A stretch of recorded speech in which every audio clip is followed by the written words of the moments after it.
Hey, so did you ever notice there's something special about the B-sides from Coldplay's sophomore album, A Rush of Blood to the Head, that makes them so distinctly different from any other Coldplay era? Well, I think it's because the songs feature Chris playing the electric guitar. 1, 2, 3, 4.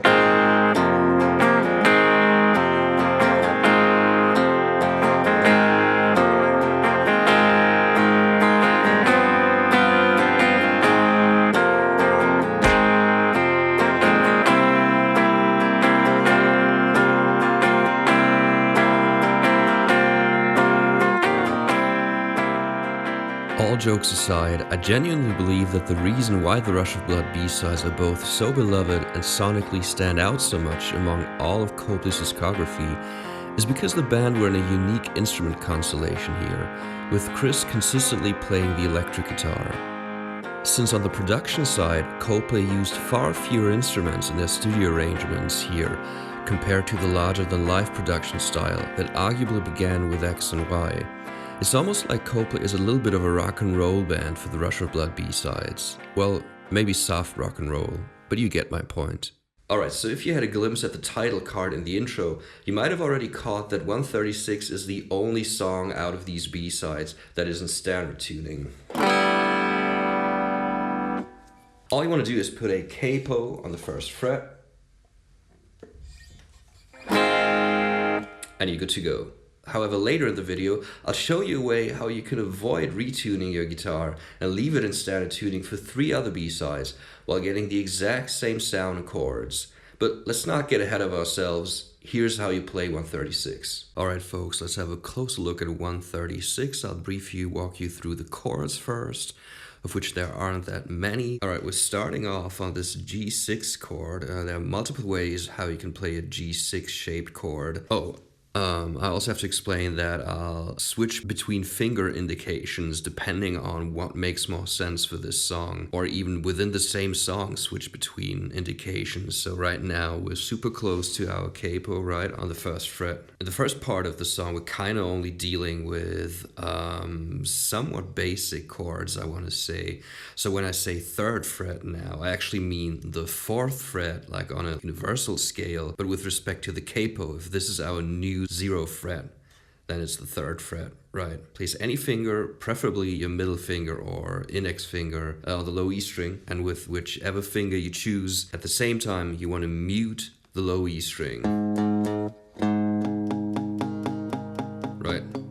Nothing really coming out of the A string now. Everything else is open. Open D, open G, open B, open E. Second chord is an E5 chord, so open low E string, 2nd fret on the A string, 2nd fret on the D string, and you can play that as a bar chord or a mini bar chord, pressing down on the A and D string simultaneously with the flat part of your index finger. And you don't want to play the G, B, or E string. However, if you listen close enough to the original song, you can sometimes actually hear that Chris probably also plays it as a bar chord. Well, I'm using present tense here, played it as a bar chord literally over 2 decades ago, but that's beside the point. Anyways, you can sometimes still hear 2nd fret on the A string. And that just happens because it's a pretty dynamic riff. And if you play it as a bar chord, the G string will sometimes just implicitly ring along.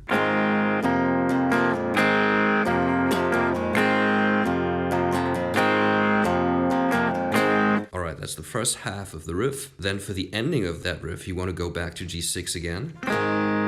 But this time we're not moving to E5, but to this very strange chord, but at the same time it's a very typical Chris Martin, a very typical Coldplay chord. The way you play it especially, right? You want to put your thumb on the 2nd fret of the low E string, 3rd fret on the universal scale, right? And then once again you want to mute the A string, preferably with your thumb as well. Right, nothing really coming out of the A string now. Then 2nd fret on the D string as well, and 3rd fret on the G string.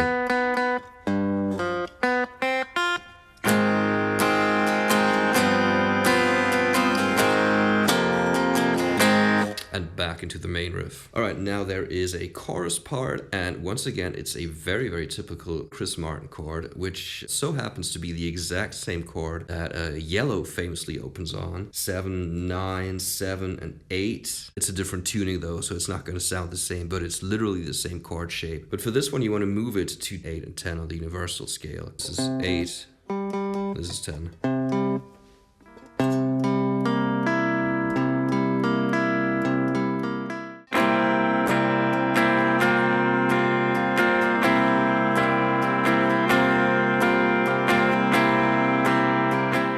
And now let's have a look at the rhythm, because I think that's the more challenging part of the song, right? Because if you just listen to the song and you hear that first chord, that big G6 chord, well, you could assume that that's the first downbeat of the first bar. In actuality, though, that is the forend of any previous bars. So we have a prelude, basically, a count-in bar into the song.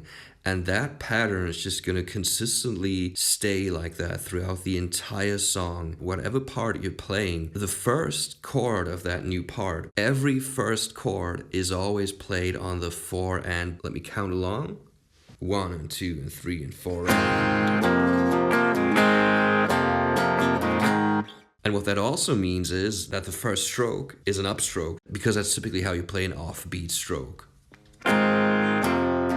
And then into a downbeat.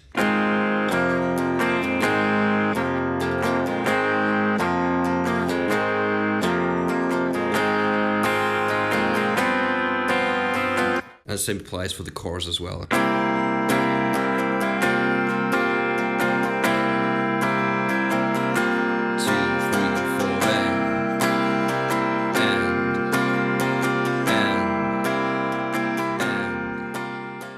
And I would argue that that's kind of like a key part of the whole rhythm, the whole feel of the song. The way the drum pattern works also heavily relies on accentuating that one specific forend upbeat. All right, that's it for 136. What I think should also be mentioned is that not only do the Rush of Blood B-sides stand out within the context of other Coldplay albums, they even stand out within the Rush of Blood era itself. While Parachute saw Chris mostly using rhythm acoustic guitars as the backbone of almost all songs, this changed with Rush of Blood. However, not from acoustic to electric guitar, but rather from acoustic to piano, with 5 big standout tracks like Politic, The Scientist, and Clocks, all making heavy use of quote-unquote rhythm piano as the song's backbone. And that makes the Rush of Blood B-side stand out even more, as they're not remotely indicative of the corresponding album's signature piano sound. Alright, now Murder is the first of 3 B-sides that uses E-A-D-G-B-D tuning, one of Chris's most frequently used alternate tunings. And normally that would require you to tune your high E string down 2 semi-steps to D, and then put 1 capo, and I specifically say 1 capo, on the 4th fret. However, you can leave your guitar in standard tuning and achieve the same effect if you have 2 capos, and ideally slim ones like the ones that I use right here. And then you want to put 1 capo on the 2nd fret and make sure that it covers all 6 strings. And now you want to put your 2nd capo on the 4th fret. Make sure that it only covers 5 out of the 6 strings and leave the high E string uncapoed. The high E string still gets its open sound from the 1st capo, which we put on the 2nd fret. And then you have the same exact sound, and you can play the same exact chords. Check this out.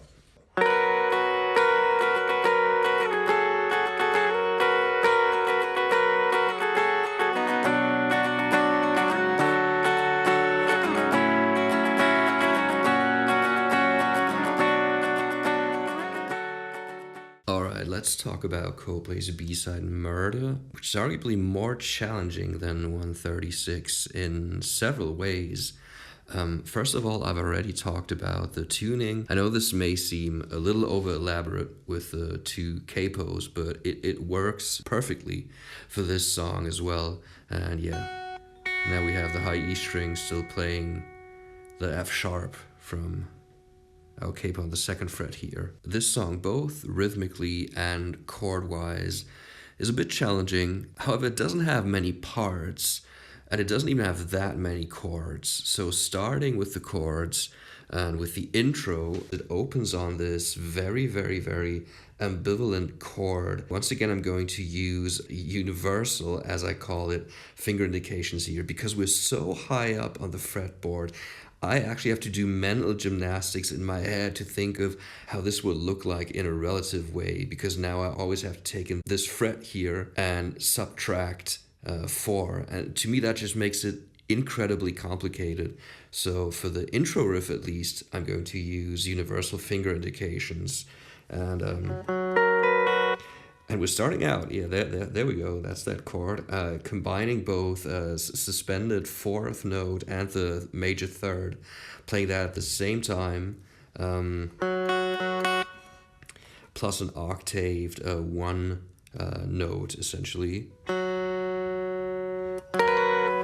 Open D string,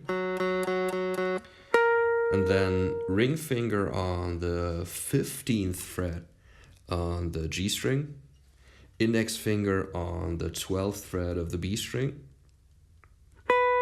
and open high E.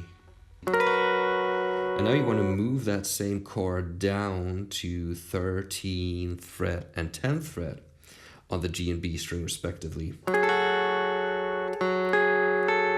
And now rhythmically, the best way I can describe the rhythm is Shiva. It's literally the same rhythm as Shiva, also as Brothers and Sisters. I literally hadn't listened to that song in, I don't know, well over a decade. And it also has that same rhythm. And let me just play the intro once, and then I'll try to explain the rhythm to you.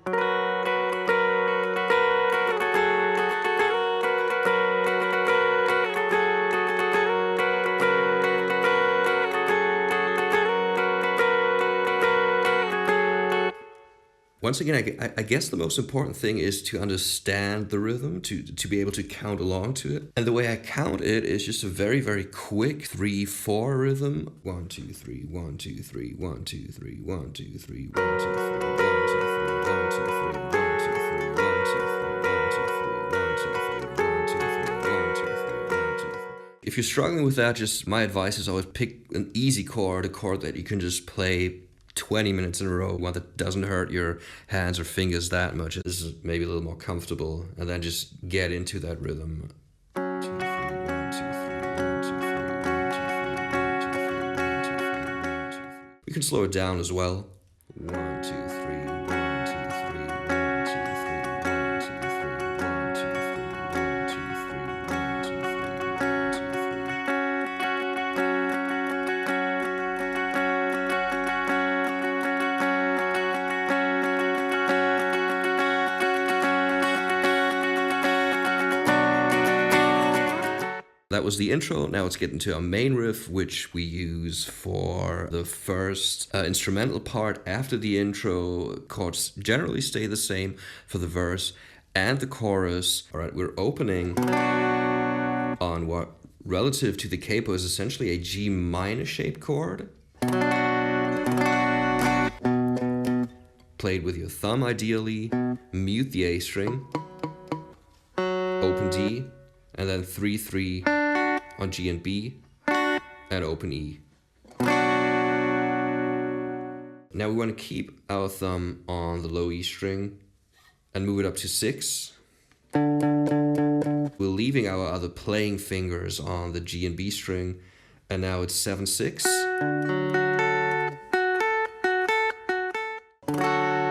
And now we want to keep this chord, the same exact chord, and just move it down to 1, 2, and 1 on the low E string, G, and B string respectively. For the 4th and final chord of the main riff, move your thumb now to the 2nd fret relative to the capo. Again, mute the A string, open D string, and then 2 and 3 relative to the capo on G and B string.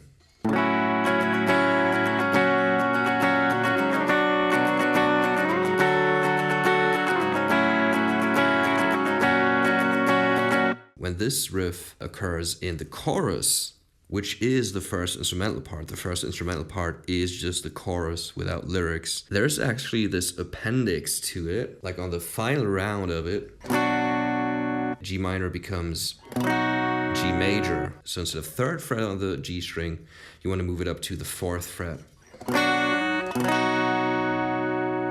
Music theory wise, really cool song, because now all of a sudden we have an implied key change from G minor to G major.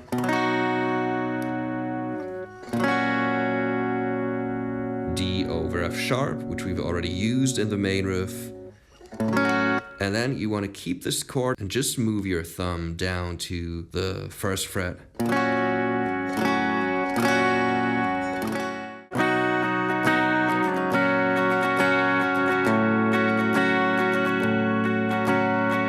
Now our middle section opens on a D minor shaped chord. So once again we have a key change from this to this.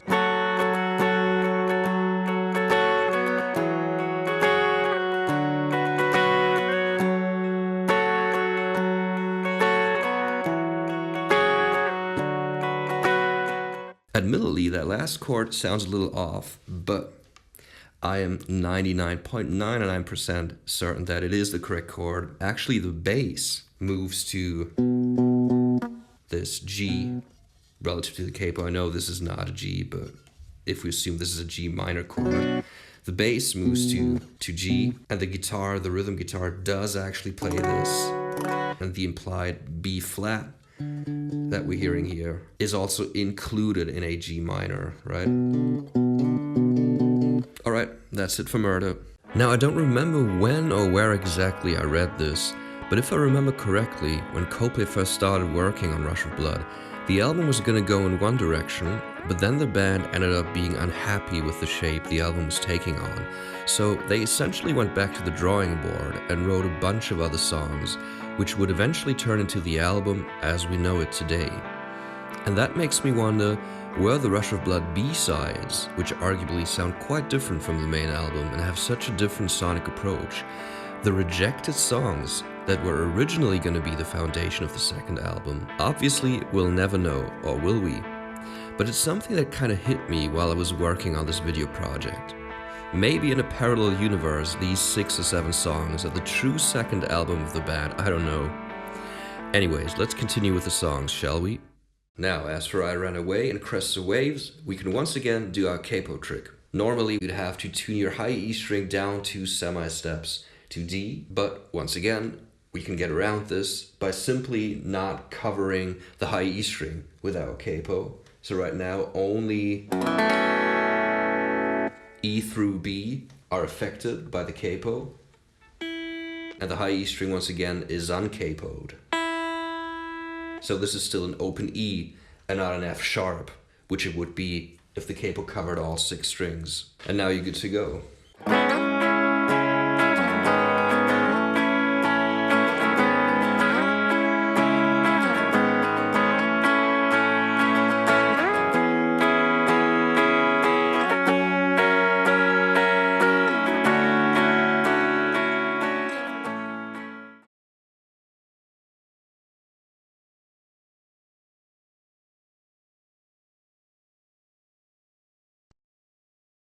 Alright, now let's talk about Crests of Waves and I Ran Away, which both use the same tuning and setup with our capo only covering the top 5 strings. This is really easy to do, right? Unlike Murder, for which you need 2 capos to do the capo trick. This is really easy. Let's first of all look at Crests of Waves, which opens on this very Beatlesque chord.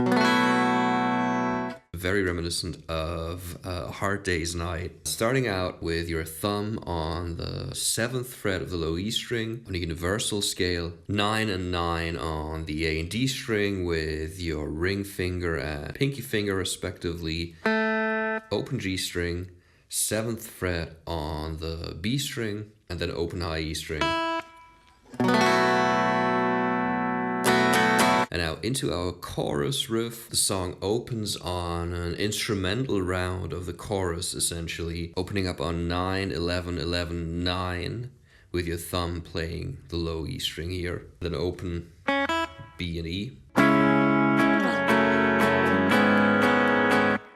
Notice though, moving from this B7 sus4 kind of chord here onto the C sharp minor here, there is a break, a pause on the first downbeat. 1, 2, 3, 4, 1, 2. So that C sharp minor always plays on the second downbeat with a pause on the first downbeat of each bar in the chorus. So 1, 2, 3, 4.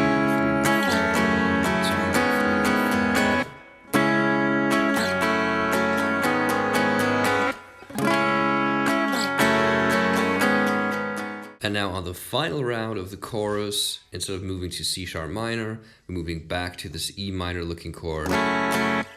And again, this F sharp minor looking chord. Chord names with respect to the capo here. Now in order to transition into the verse, I typically play this chord. Screaming Crests of Waves. Now the verse opens on the same chord as the chorus / intro riff, C sharp minor. Now into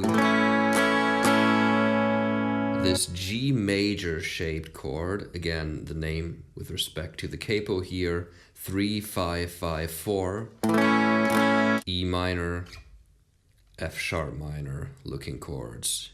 So this is the full verse.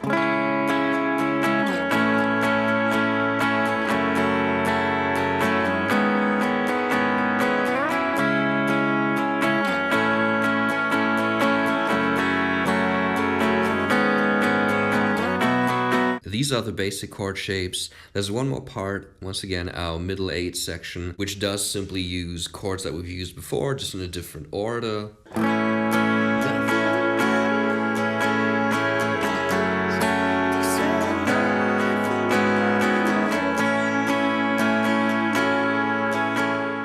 Alright, repeat that part 3 times. On the 4th round, don't go back to this G major chord, but stay on E minor.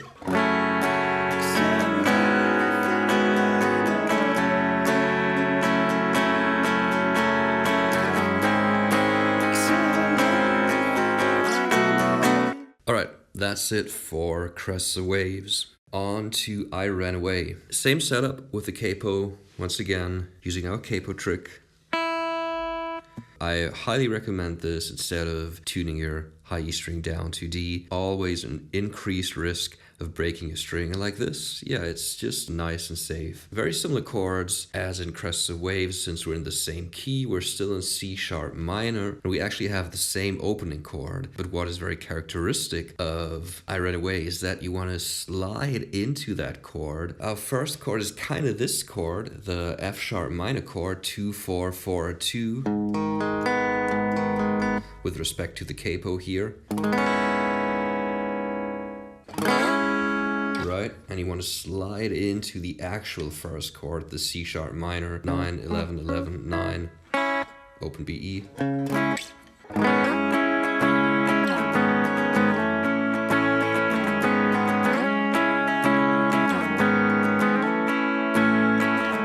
And that is our main riff. After the C sharp minor chord, we actually want to move and this time fully play the F sharp minor looking chord, 2, 4, 4, 2 with respect to the capo, open B, E. Next chord, this G major looking chord, 3, 5, 5, 4 with respect to the capo. For our final chord, move back down to this F sharp minor shaped chord. And now again, slide into the first chord.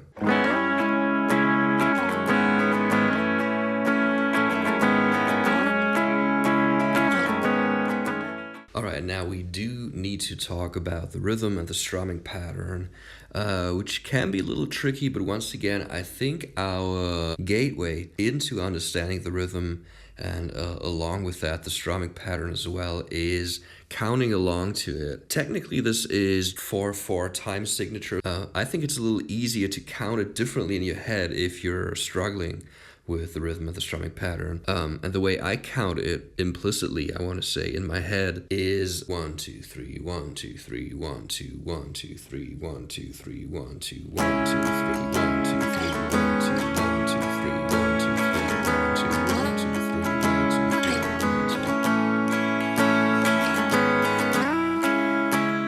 Let's focus on the chorus.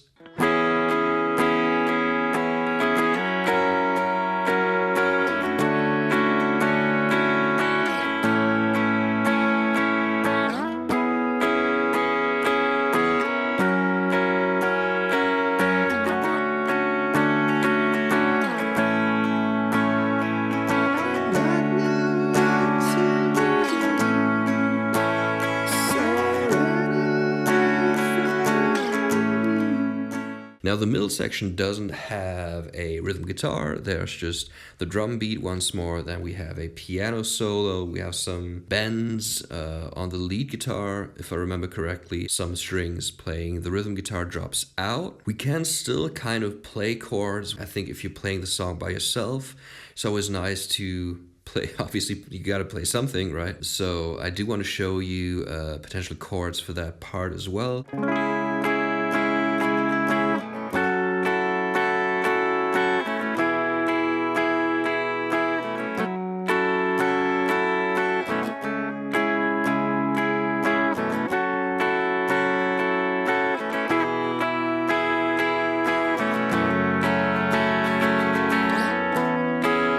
Alright, that's it for I Ran Away. Unfortunately, for Animals, our capo trick doesn't work and you will have to retune one of your 6 strings. On the bright side though, it is only one string, which is the G string, and you want to tune it down from G to E, so 3 semi-steps.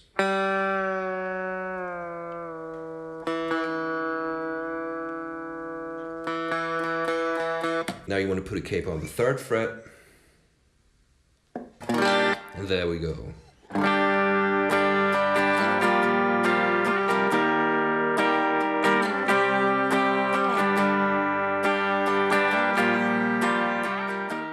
Alright, moving on to Animals. We have our capo here, 3rd fret. This time no capo trick and no other tricks possible. If you want to play it like this, you will have to tune your G string down to E.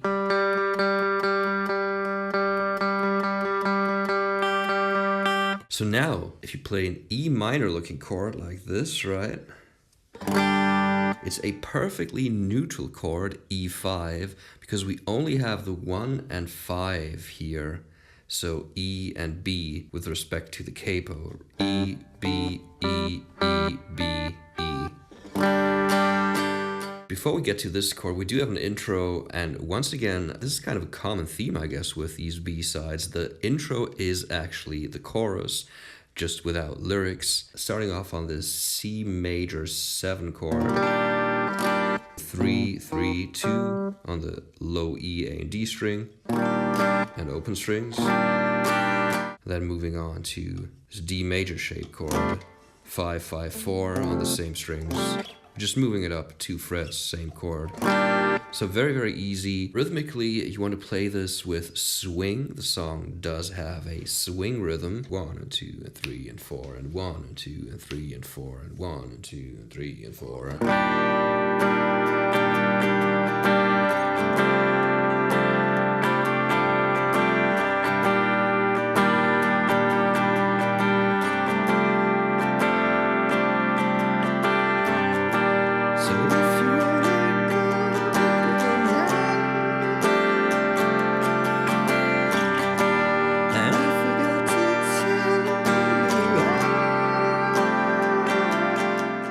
So yeah, that is our intro, and at the same time chorus. Really, really straightforward. Now into the verse, which doesn't have a rhythm guitar at first. It comes in later. The main instrument in our verse is an electric piano, but the rhythm guitar still comes in later, and it plays this really, really cool riff.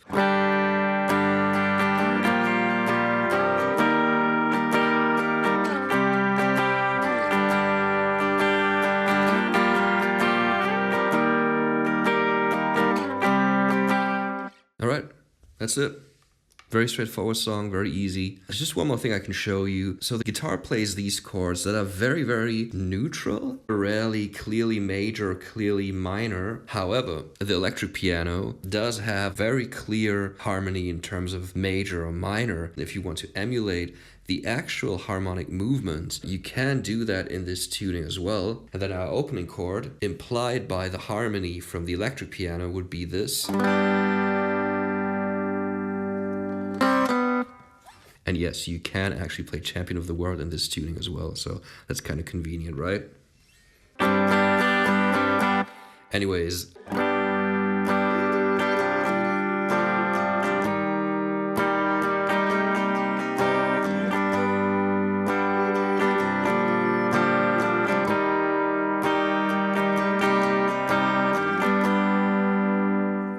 Anyways, that's it for Animals. And finally, ironically, we're going to end on what is technically the first B-side of the Rush of Blood era, because it was the first B-side on the first single, and that is One I Love from the In My Place single. Unfortunately, like with Animals, we can't get around retuning our guitar for this one, no capo trick possible. But just like with Animals, it luckily only affects one string, which is the B string, and you want to tune it down 2 semi-steps to A.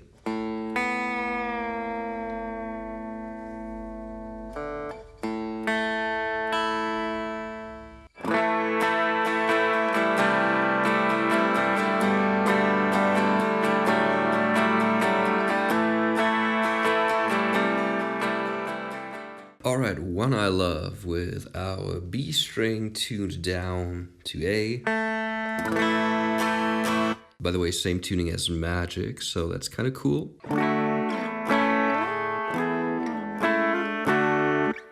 There you go. But yeah, the song, both when the band would play that song live back in the day, like way back in the day, and on the recording, opens with just open strings. How cool is that? Just... For the first one, just do an upstroke on the bottom 4 strings. And then play the open low E string.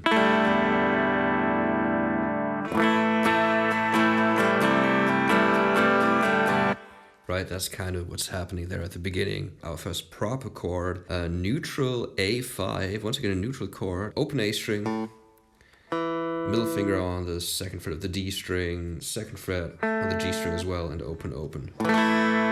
B and E. Onto this sort of C major 7 looking chord. 3-2 on the A and D string. Open strings, G, B, and E. Now onto what looks like sort of G major. 3rd fret on the low E string. And middle finger 2nd fret on the A string. And then it's open strings. Into what kind of looks like D major. 5 on the A string. 4 on the D string, open strings, and that's it.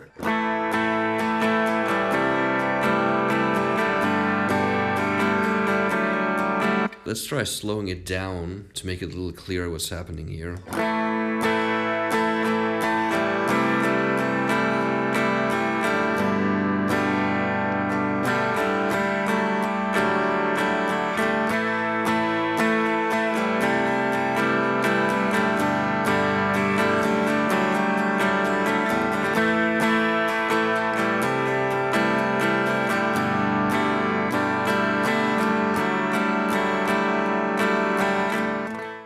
Now the verse, you want to go back to this neutral A5 chord.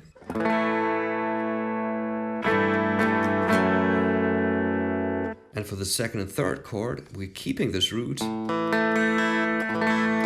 0, 2, 2, 0, 0 from A through E string. But now you want to use your pinky finger playing on the 3rd fret of the low E string. At the same time, that same finger mutes the A string. And now we're just moving the bass down to 2nd fret on the low E string. Now using our thumb. And again, you want to mute the A string so that the bass line remains clear here. Even though the A does work well with this chord, but I still typically mute it.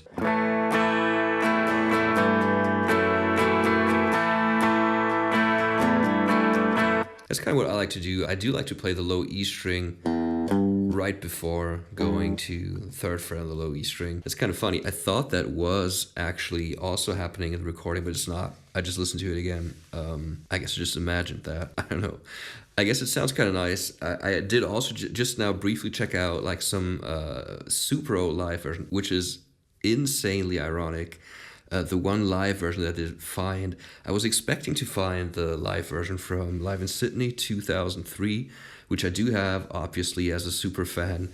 Bought it back in the day when it came out on DVD. It's like a double set. It has the audio CD and then the DVD. And I was expecting to find the video footage on the official Coldplay channel as well, but it's not there on YouTube. Instead, multiple channels have shared a live version, also played around the same time, 2003. And it so happens to be the very concert that I went to when I was 14 years old. That was my first Coldplay show. So I did actually see this live with my own eyes. I actually went with my mom. She's also a Coldplay fan, and she did also go to that Coldplay concert in Düsseldorf. Let me see if I can pull this up for you. The description actually says it, right? April 3rd, 2003, Philippshalle. It's not called that anymore because the sponsor or whatever has changed. I very distinctly remember Chris wearing like a red t-shirt and underneath it a black long sleeve, and I imitated that style for like 2 years of middle school. Anyways, I gotta stop daydreaming here and wrap up this video, right? Like, how did I even get to this, man? Oh, because, my bad, there is an outro. So we're starting on our home chord, A5 again. Kind of slowing down here, and the rhythm kind of changes to this.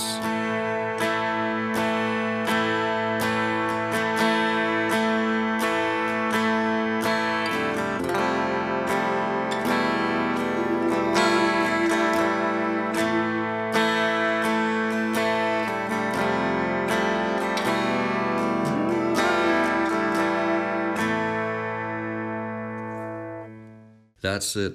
That's the end of the video. Thanks for sticking with me. This was a very, very beautiful journey across time and space. Yeah, it's insane to see the development of the band as a lifelong fan. And I was rooting for them. I was 14 years old. I was checking out like charts positioning of the singles for the Rush of Blood singles, because as a very young fan, that meant something to me. It shouldn't matter, but it did mean something to me. It was kind of like a football club that I was rooting for. And to me, if I go back to that mental state of mind and now seeing the band being most successful band of our age still, and having been that band for so many years now, it's still like a parallel universe, a timeline that was never going to happen. Because if you go back to that era, the Parachutes and Rush of Blood era, you wouldn't have, I don't think that anyone would have predicted that. So yeah, it's crazy to see that. What am I saying? This is not going to make the cut of the final video anyways, but maybe, who knows.